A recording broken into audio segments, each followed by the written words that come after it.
Olá, pessoal. Vamos desenvolver aqui, né, a segunda parte da nossa palestra. Nesse primeiro momento, a gente desenvolveu aí sobre o estrangeiro, e agora a gente parte para o mito de Sísifo, né, que é basicamente o que mais importa dentro do ciclo do absurdo.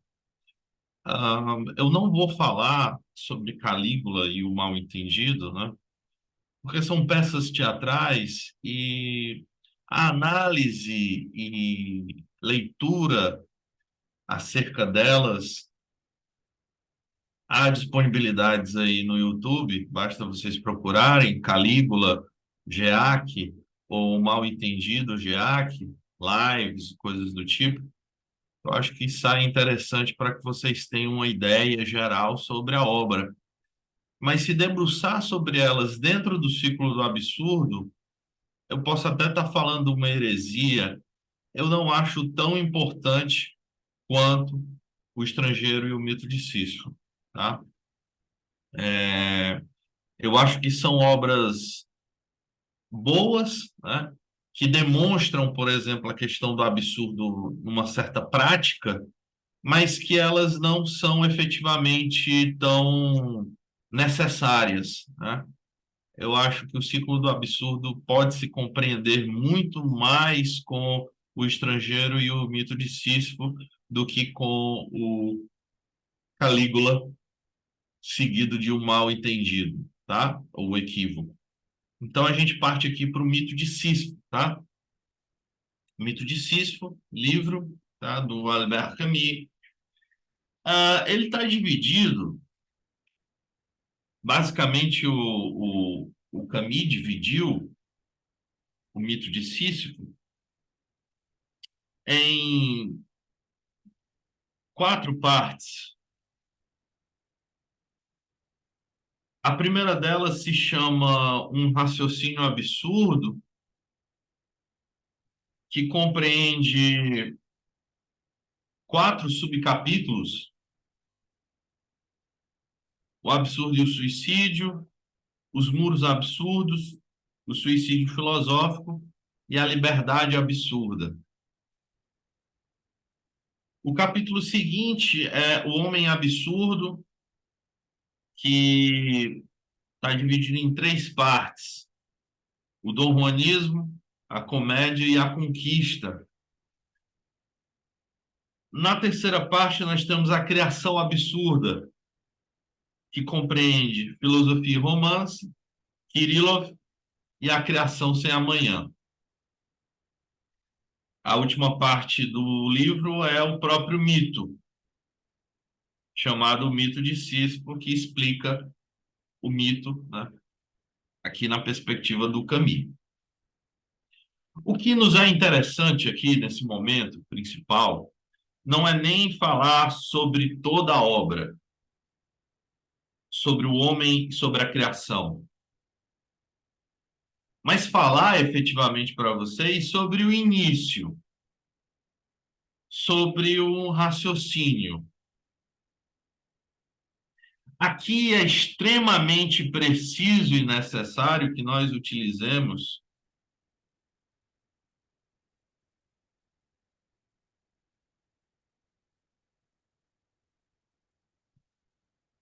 uma questão chave,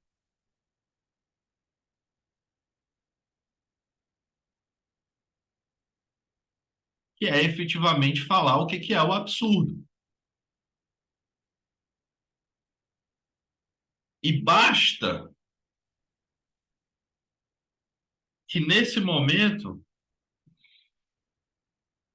nos atenhamos às duas primeiras subtítulos sobre partes, que é o absurdo e o suicídio e os muros absurdos. Essas duas partes dão a noção geral acerca do que é o absurdo para Camus.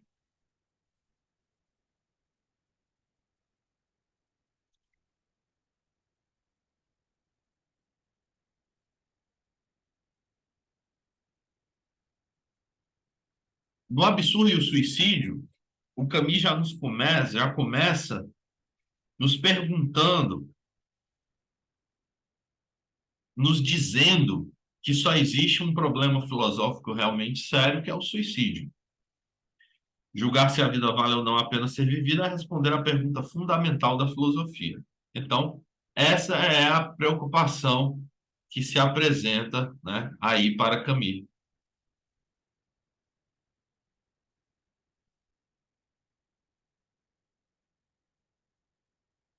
Então, vocês têm uma ideia, né, geral sobre o.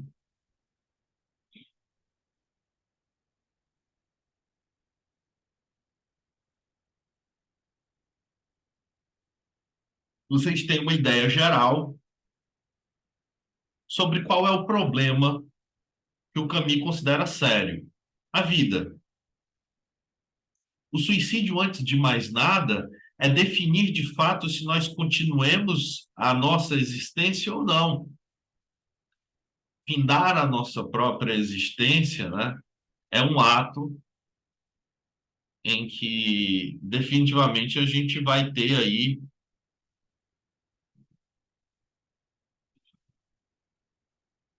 o nosso momento, né, de exemplificar sobre a questão do suicídio. Julgar se a vida vale ou não a pena ser vivida é responder à pergunta fundamental da filosofia. O resto, se o mundo tem três dimensões, se o espírito tem nove ou 12 categorias, vem depois. Trata-se, então, de um problema que o Camus apresenta, em que ele eleva a um grau de muita importância a questão da filosofia. A filosofia sempre se pautou e se preocupou sobre o sentido da vida, sobre como viver feliz, como viver da melhor maneira possível. As questões posteriores, em que o Camus até coloca aqui se o espírito tem nove ou 12 categorias, se o mundo tem três dimensões, respostas posteriores, nós não devemos responder agora. Nós devemos ter efetivamente a noção da pergunta, da resposta, se a vida vale ou não a pena ser vivida. E é claro, dentro desse contexto, o Camus vai continuar que ninguém parece ter morrido por conta de argumentos ontológicos. Ele vai dizer, por exemplo, do Galileu, que tinha uma verdade científica, mas abdicou dela quando a sua vida correu um risco. E ele até confirmará, fez bem, nenhuma verdade, mesmo uma verdade científica, merece a fogueira.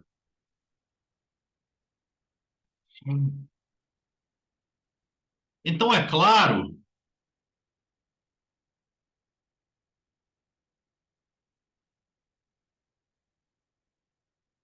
que vocês vão perceber, nesse momento, que o Camus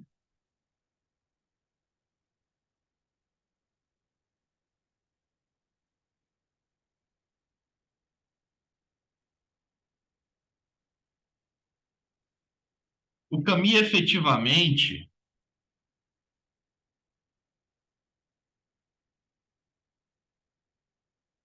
vai nos dizer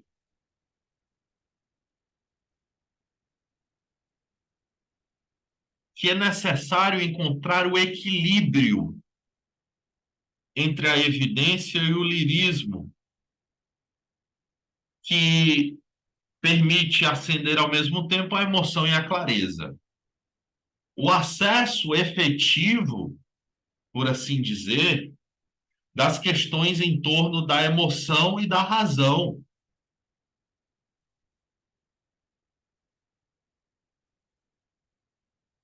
Então, vocês observam efetivamente,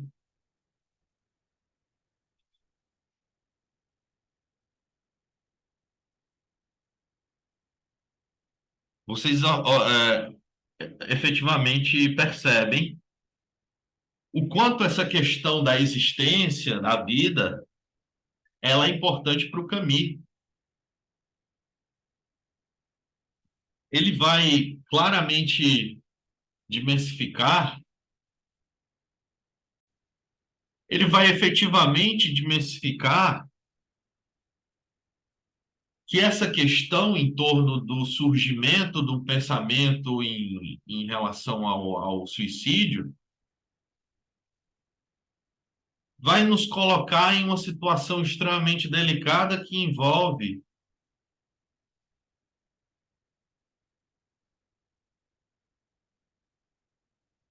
refletir sobre a própria vida. Por qual motivo, por qual razão,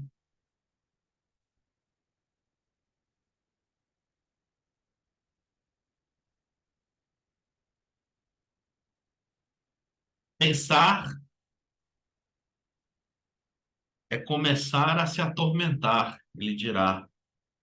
O verme se encontra no coração do homem, é lá que se deve procurá-lo. Então, nesse momento, é claro, o caminho nos põe uma noção, uma certeza, né?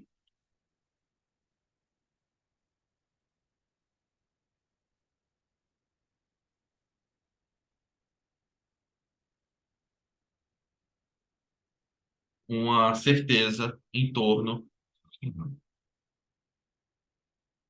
do absurdo.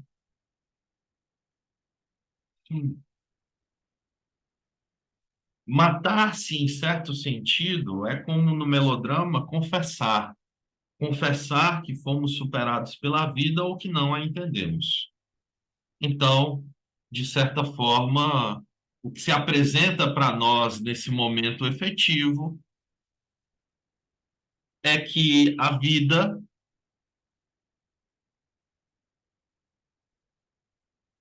não se compreende. E justamente por essa carga de incompreensão da existência,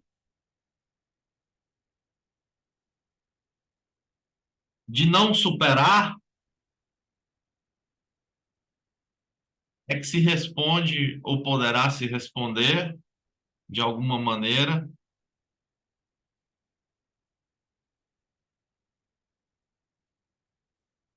que a vida não vale a pena ser vivida.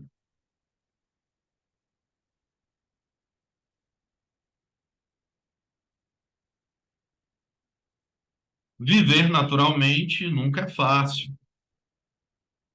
Continuamos fazendo os gestos que a existência impõe por muitos motivos. O primeiro dos quais é o costume. Então, aqui, a gente tem a ideia de que o caminho nos apresenta uma vida que segue um costume. Morrer por vontade própria supõe que se reconheceu, mesmo instintivamente, o caráter ridículo desse costume, a ausência de qualquer motivo profundo para viver, o caráter insensato da agitação cotidiana e a inutilidade do sofrimento. Então, aqui a gente tem um ponto, né, em que podemos destacar que nos é apresentado pelo próprio Camus. Hum. Dessa maneira muito sutil,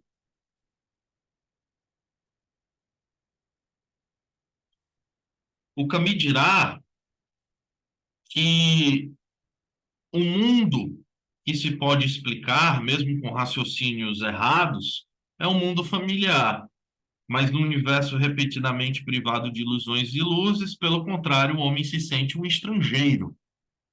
Então, vocês percebem aqui nesse momento o que é a privação de um universo privado de ilusão e luzes, um universo cru, um universo seco, em que definitivamente nós, seres humanos, temos a noção do absurdo.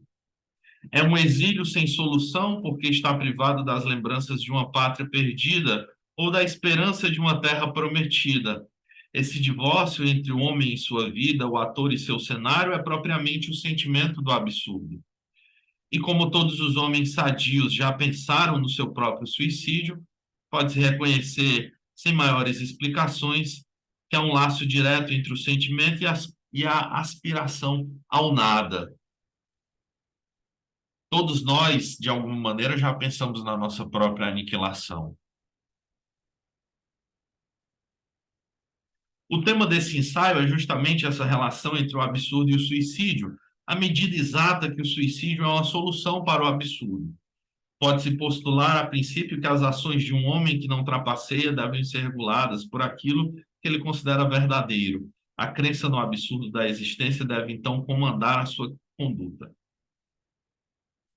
O absurdo surge como esse problema, como esse sentimento, como essa impossibilidade, em que nós observamos diariamente que não há saída, não há solução, é algo intransponível. E assim pensamos na nossa própria morte, porque, enfim, isso de alguma maneira nos produz uma sensação de solução, uma tentativa de findar com o sofrimento. Né? É claro e efetivo, vocês já devem ter escutado, que pessoas se mataram para que findar, né, aquele sofrimento X, Y, Z, né? É mais ou menos nesse sentido próprio, tá? É mais ou menos nesse sentido próprio. Então, aqui é uma apresentação, por assim dizer, relacionado, né, à questão do suicídio e do absurdo.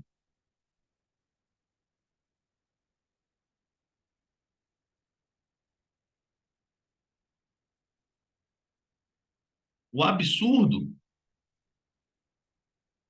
comanda a morte. Temos que dar prioridade a este problema sobre os outros. Independentemente de todos os métodos de pensamento e brincadeiras do espírito desinteressado, as nuances, as contradições, a psicologia que o espírito, entre aspas, objetivo, sempre sabe introduzir em todos os problemas, não tem lugar nessa busca e nessa paixão. O que faz falta aqui é um pensamento injusto, quer dizer lógico. Isto não é fácil. É sempre cômodo ser lógico. Né? Então, então, vocês percebem que, nesse momento, o Camus está introduzindo uma questão que, basicamente, existe uma lógica que chega até a morte, existe uma lógica que nos guie efetivamente até o fim da nossa própria existência.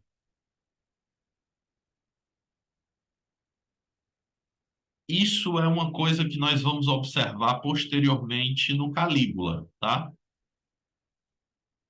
Só posso sabê-lo perseguindo, sem paixão desordenada, com a única luz da evidência, o raciocínio cuja origem indico aqui. É o que chamo de um raciocínio absurdo. Muitos já o começaram, não sei se mantiveram, né?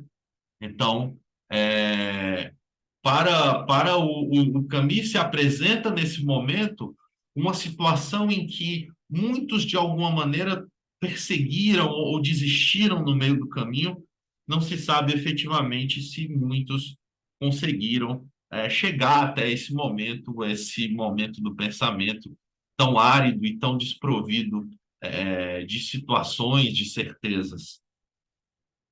E aí, claro, passamos para a segunda parte nesse momento, que é os muros absurdos, em que o Camus vai dar mais dicas, vai dar mais caminhos próprios relacionados ao absurdo. Ele, ele dirá efetivamente que, com grandes obras, os sentimentos profundos significam sempre mais do que tem consciência de dizer. Um universo significa uma metafísica e uma atitude de espírito, né? Os grandes sentimentos levam consigo o seu universo esplêndido e miserável. Esse é um ponto que o Camus não deu seguimento, mas eu acho que seria muito interessante se ele tivesse dado algum segmento nesse sentido, para nos explicar de alguma maneira o que são esses universos, esses grandes sentimentos, o amor, o ciúme, né, todas essas grandiosas posições da própria humanidade. Mas ele dá algumas dicas, né, que a gente vai encontrar aqui no momento em que ele diz que numa esquina qualquer o sentimento do absurdo pode bater no rosto de um homem qualquer. Vocês lembram que eu disse anteriormente no estrangeiro a questão da gratuidade, né? Por que que o Meursault gratuitamente mata o árabe, né? Essa posição de gratuidade nos é apresentada aqui de uma maneira muito peculiar, e eu acho que a gente pode, em definitivo, né, ah, exemplificar, né, como essa parte nos é cara. Se a gente vê a gratuidade no estrangeiro, aqui, na verdade, já é uma outra instância, é uma gratuidade da própria existência conosco. Tal como é em sua nudez desoladora, em sua luz sem brilho, esse sentimento é inapreensível, mas essa própria dificuldade merece reflexão.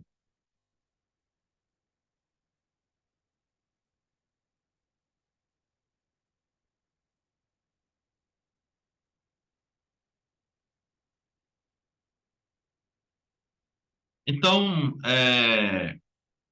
o que a gente tem aqui no desenvolvimento, nesse momento, é que o caminho nos diz que certas possibilidades de conhecer, inclusive o próprio homem, conhecer o homem dentro desse raciocínio que ele põe aqui, nos é improvável, impossível.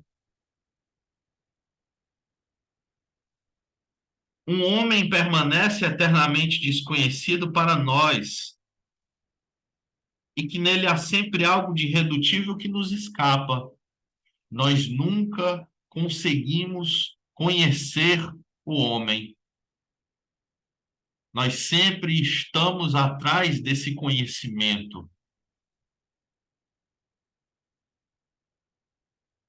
E a resposta que o Camus nos põe dentro de sua perspectiva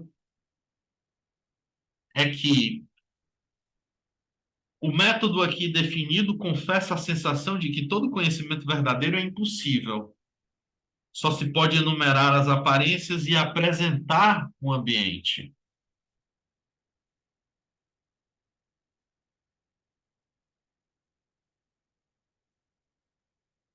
Então, trata-se em última análise, trata-se em última análise de algo que se pode enumerar,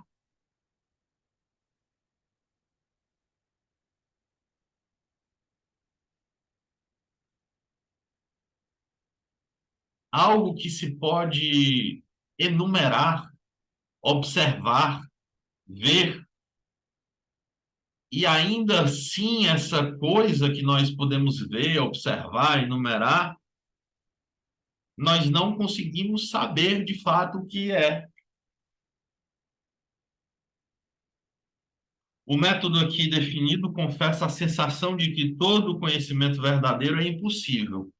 Só se pode enumerar as aparências e apresentar o ambiente. Então, a nossa existência nada mais é do que uma série de enumerações de cenários, aparências, ambientes, pessoas.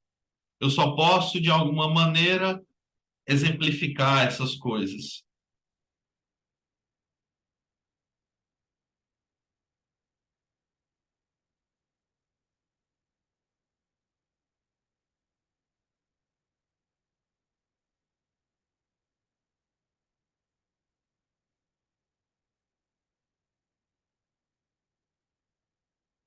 Então,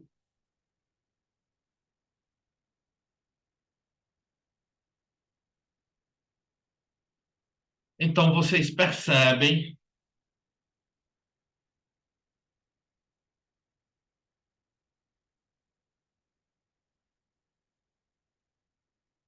essa tentativa do Camus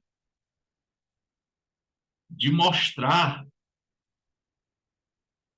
essa dificuldade de aprender, essa dificuldade de falar, essa dificuldade de apresentar o mundo e o homem. Esse inapreensível sentimento do absurdo, quem sabe então possamos atingi-lo nos mundos diferentes, porém irmanados da inteligência, da arte de viver ou da arte pura e simples. O ambiente de absurdo está desde o começo. O final é o universo absurdo e a atitude de espírito que ilumina o mundo com uma luz que lhe é própria, para fazer resplandecer o rosto privilegiado e implacável que ela sabe reconhecer.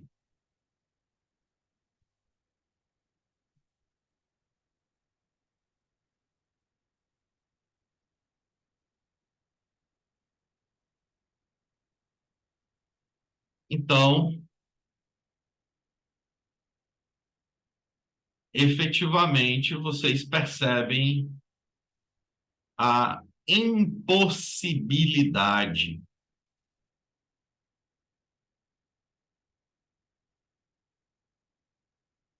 Esse é o tema mais definitivo, né?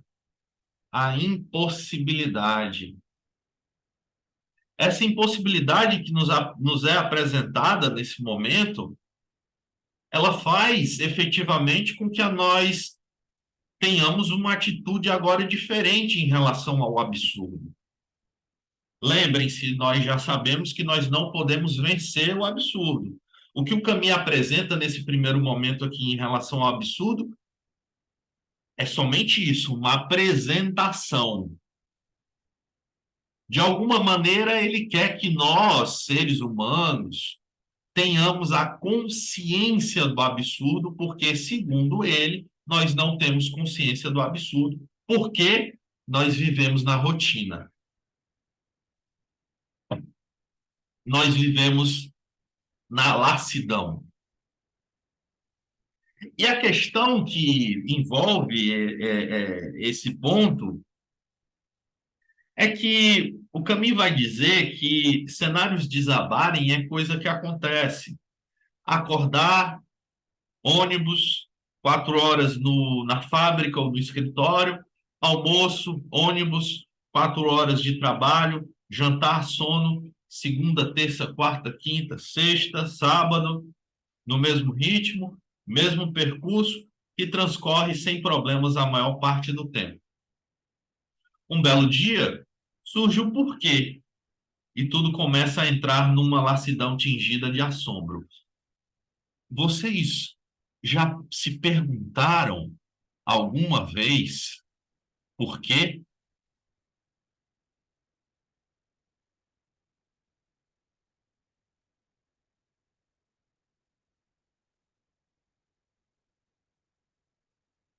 Esse é o ponto.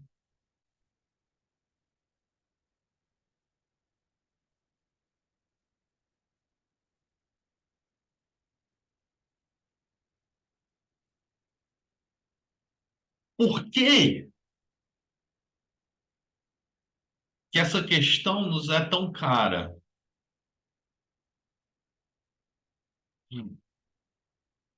Por que surge esse momento em que nós nos perguntamos sobre a existência? Por que eu existo? Por que as coisas existem? Por que o mundo existe? O que é minha vida? Qual é o sentido? Existe isso? Existe aquilo? Não é muito mais fácil apenas viver? Esse é o ponto central dentro dessa questão. Se eu fosse uma árvore, se eu fosse um gato, se eu fosse um cachorro, se eu fosse uma planta, o mundo não, eu não teria essa preocupação.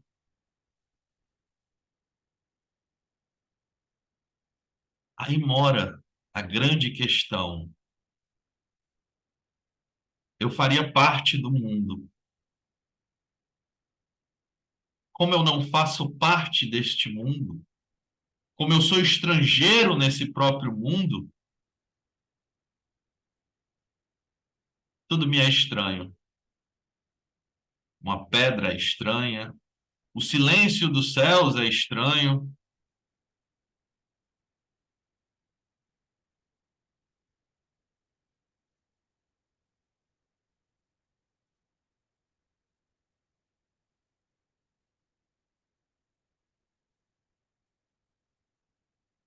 Então,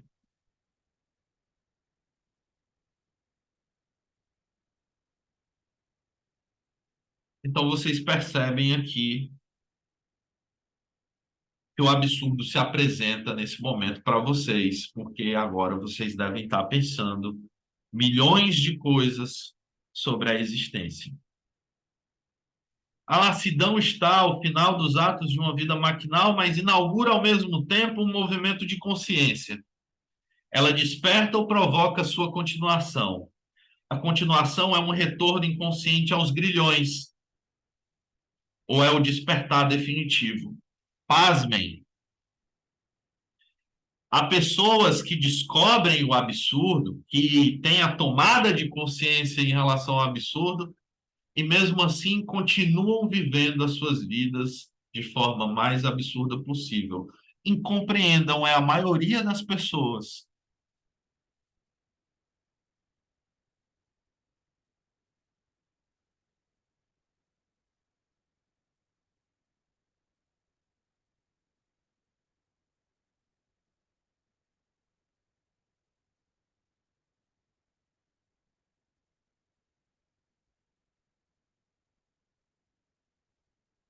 Então,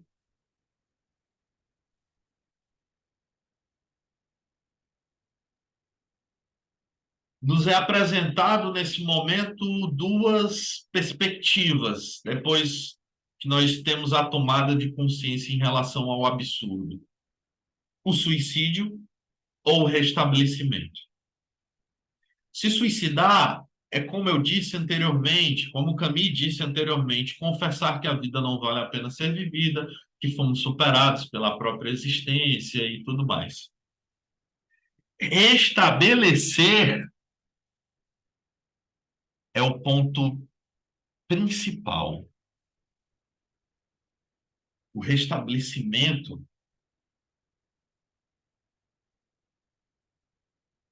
é a primeira, é o primeiro passo em relação à revolta. Percebam. E aí, no próximo mini curso em relação à revolta, eu vou falar isso para vocês. A descoberta do absurdo é o primeiro passo, é o primeiro ponto. Nós existimos, pensamos, amamos, trabalhamos, comemos, realizamos uma atividade física, corremos, andamos, ficamos doentes. Isso é existir. Quando nós sentimos o absurdo, nós temos a consciência do absurdo. A consciência de que o mundo é mudo aos nossos desejos, vontades, a sensação de estranheza, a ideia definitiva de que nós vamos morrer e não seremos felizes, que é apresentada em Calígula, o ponto de partida de que não existe um sentido próprio e definitivo para todos nós. Então, essa partida,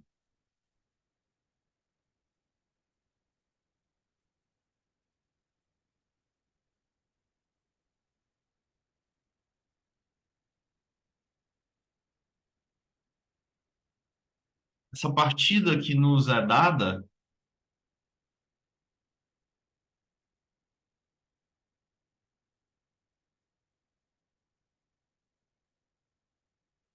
nos traz uma dimensão, inclusive, muito pesada.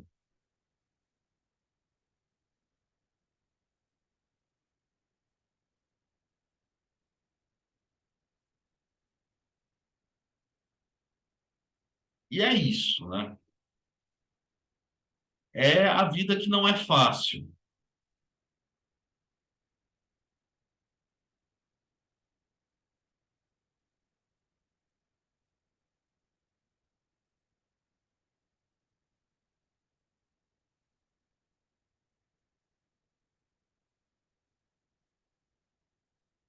É essa vida que não é fácil,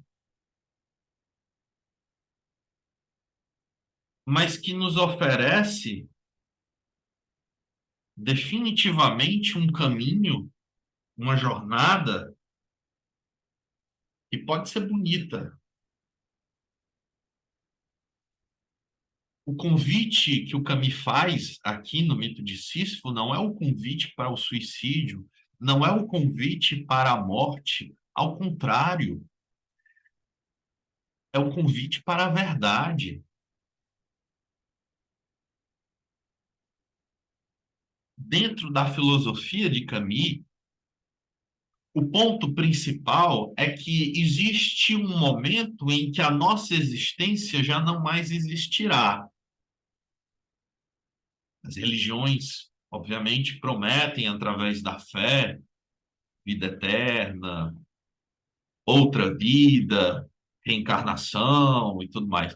Mas nós não estamos falando aqui de religião, nós não estamos falando de teologia, nós não estamos falando no âmbito da fé.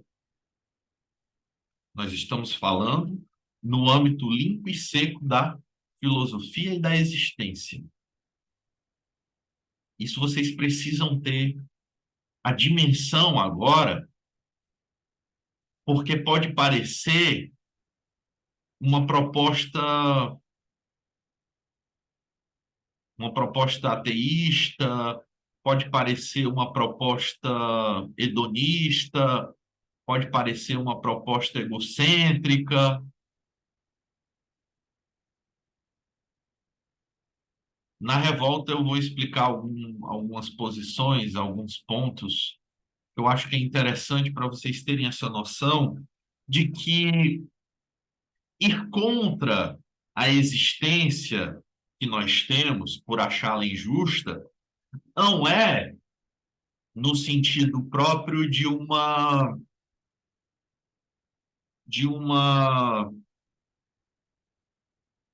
de um movimento ateu, de um movimento negando a existência de Deus, tá?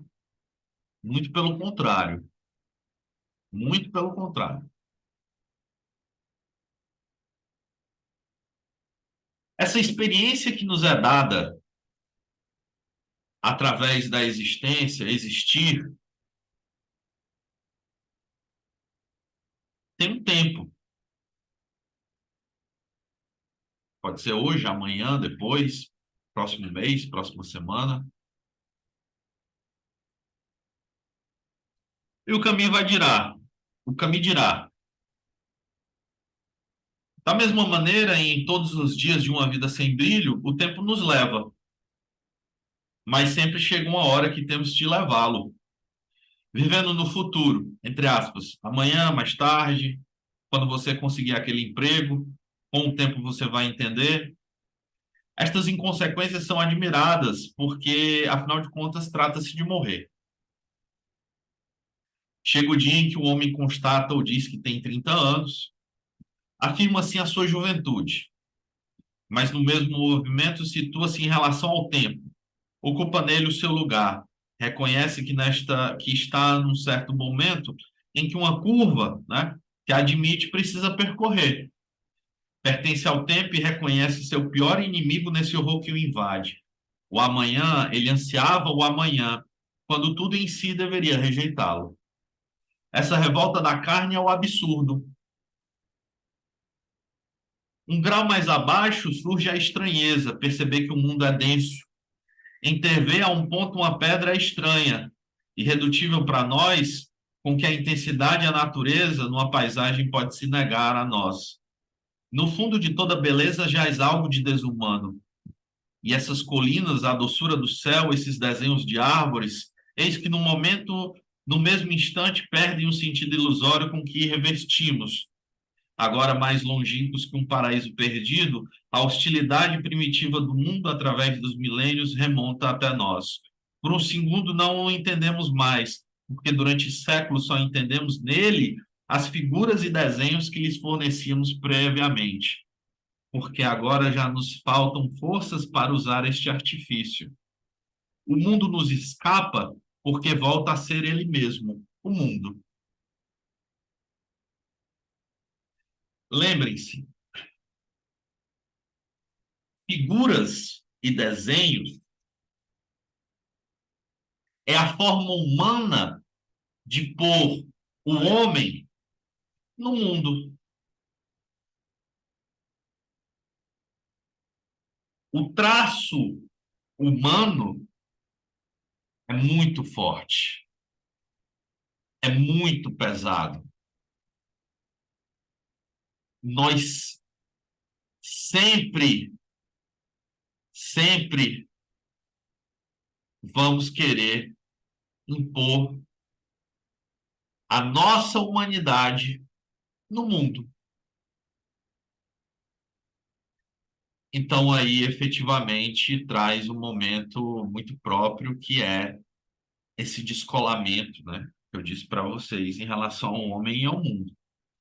Aqueles cenários disfarçados pelo hábito voltam a ser como são. O mundo limpo e seco, afastam-se de nós, assim como há dias em que, sobre um rosto familiar, de repente vemos como estranha aquela mulher que amamos durante meses ou anos. Talvez cheguemos mesmo a desejar aquilo que subitamente nos deixa tão sós. Mas ainda não é o momento. Uma coisa apenas.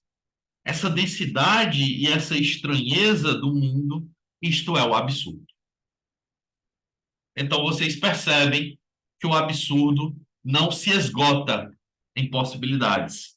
A revolta da carne é um absurdo, esse mundo que eu não consigo compreender é o absurdo, a desumanidade com o próximo é absurda. Reparem,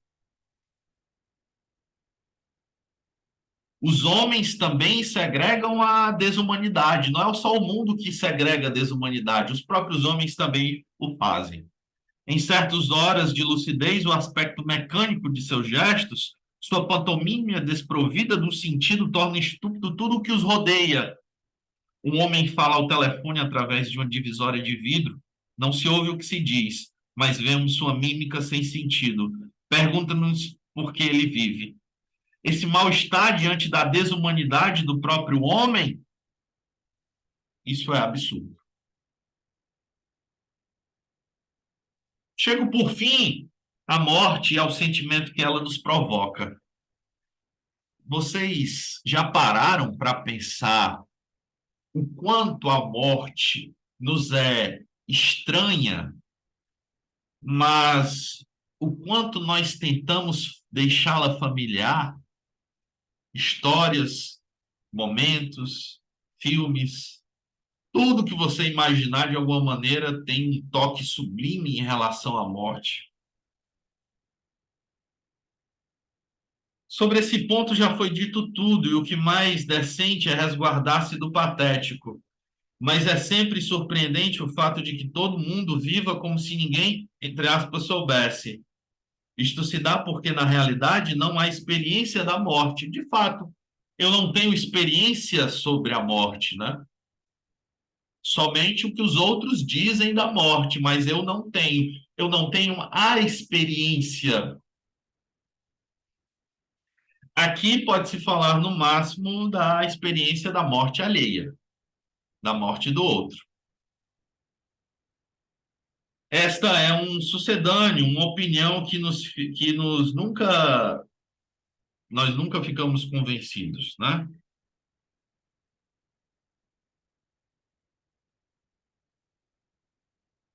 Então vocês percebem que o Camus vai nos impor aqui uma série de ideias, né? sobre a existência, sobre o sentido próprio de reconhecer o mundo, o que eu posso tocar e o que eu posso sentir. Isso eu julgo que existe.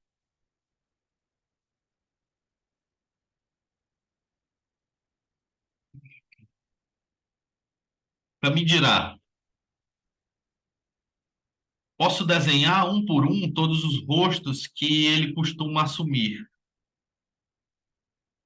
Todos também que lhe foram dados esta educação, esta origem, este ardor, estes silêncios, esta grandeza ou esta baixeza. Mas não se somam os rostos. Este coração que é o meu permanecerá indefinível para sempre. O fosso entre a certeza de que tenho da minha existência e o conteúdo que tento dar a esta segurança jamais será superada. Para mim, serei estranho a mim mesmo. Então, vocês percebem que, definitivamente, a própria estranheza do mundo e do próprio homem fará com que essa situação não tenha uma solução. Eis também uma árvore. Eu conheço as suas rugosidades, a água, o experimento e o seu sabor.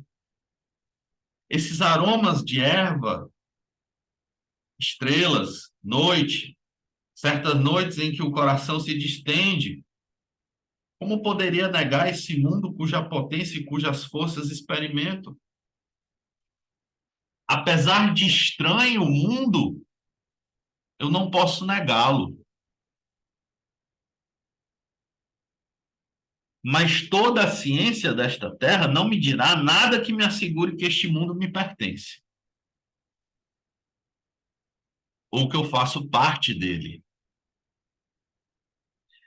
Vocês o descrevem e me ensinam a classificá-lo. Vocês enumeram suas leis e, na minha sede de saber, aceito que são verdadeiras. Vocês desmontam seu mecanismo e minha esperança aumenta. Por fim, vocês me ensinam que esse universo prestigioso e multicolor se reduz ao átomo e que o próprio átomo se reduz ao elétron. Tudo isso é bom e eu espero que vocês continuem, mas me falam de um sistema planetário invisível no qual os elétrons gravitam ao redor de um núcleo. Explicam-me este mundo como uma imagem. Então percebo que vocês chegaram à poesia. Nunca poderei conhecê-lo. Vocês percebem efetivamente o brilhantismo do Camus em relação à sua fala da impossibilidade do conhecimento do mundo, da impossibilidade do conhecimento do próprio homem.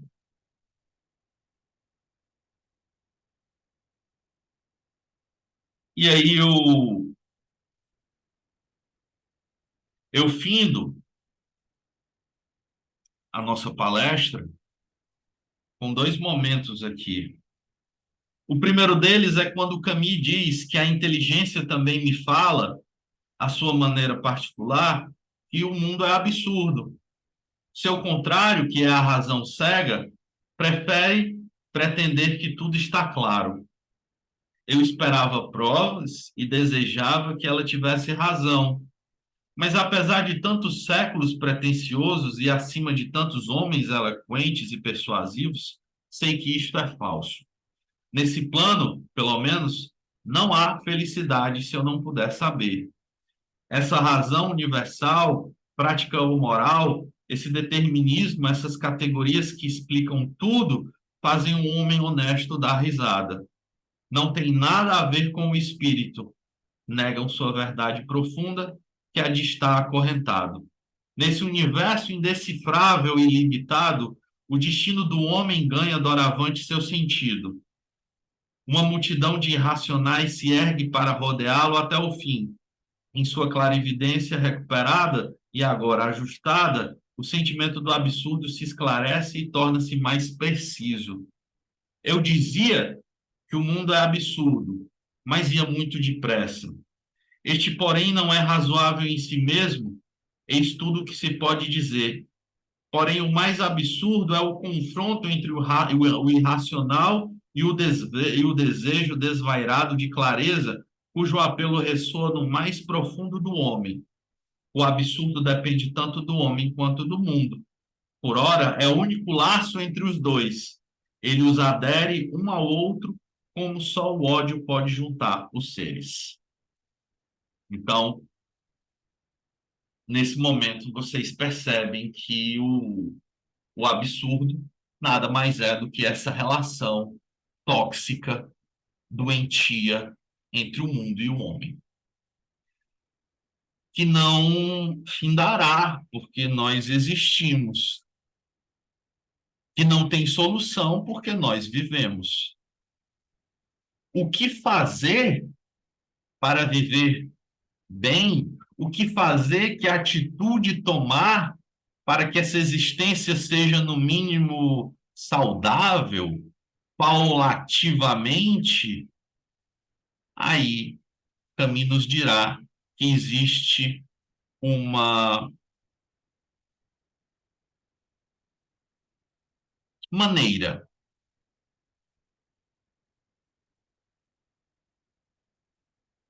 existe uma forma,